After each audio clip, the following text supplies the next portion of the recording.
we think of the entire world like a village, as sometimes we relate to it, now we see that this virus is in every house of the village. Hi there. All my life I've been working with quarantine pests, mainly fruit flies. So let's see what we can learn from dealing in agriculture with quarantine pest and disease to the case of the coronavirus. Is there something we can learn? And this is what I suggest to learn, which is very important when it comes to economy. Well, there are many quarantine pests in the world. So what do? Every country tries to prevent the entry of quarantine pests to its territory. That is by not letting them in. This is the first stage. Try to prevent them to get in.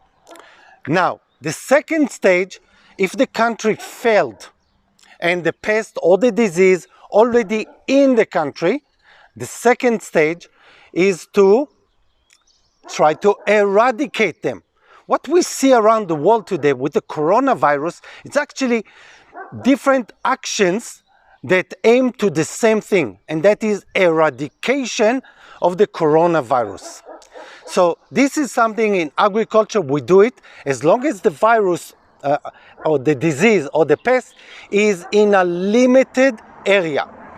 As long as it's in a limited area. It costs a lot of money.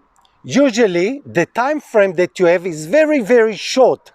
You invest everything that you can into it because you know the time is short.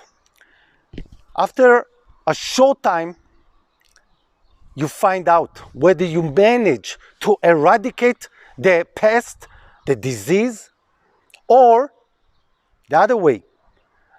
It got out of control, out of that limited area, and now it is spread around the country.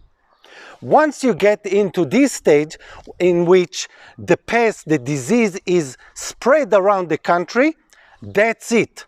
Now immediately you need to stop the eradication efforts because it is so costly. What do you do now? You move into routine control. And this is what we know in agriculture. We call it crop protection. This is the routine control. At this stage, there is no chance that you will manage to take the genie back to the bottle. Okay? No way. That's it. So you go back to control.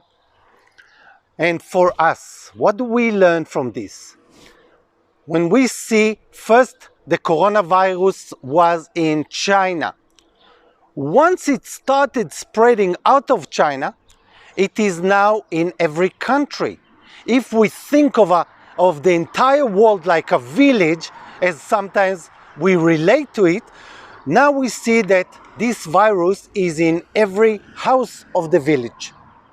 At this stage, there is no way we can prevent its spread in the house, okay, or in our country. At this stage, the smartest thing we should do is to stop immediately all efforts of eradication, simply because it is impossible at this stage, and go back as soon as possible to normal life. Even if this is a special flu, even if the rate of death is higher, we should aim and say, okay, older people are at higher risk. Maybe we should do something special about them. But generally speaking, we should go back to normal life, and the sooner, the better. Bye-bye.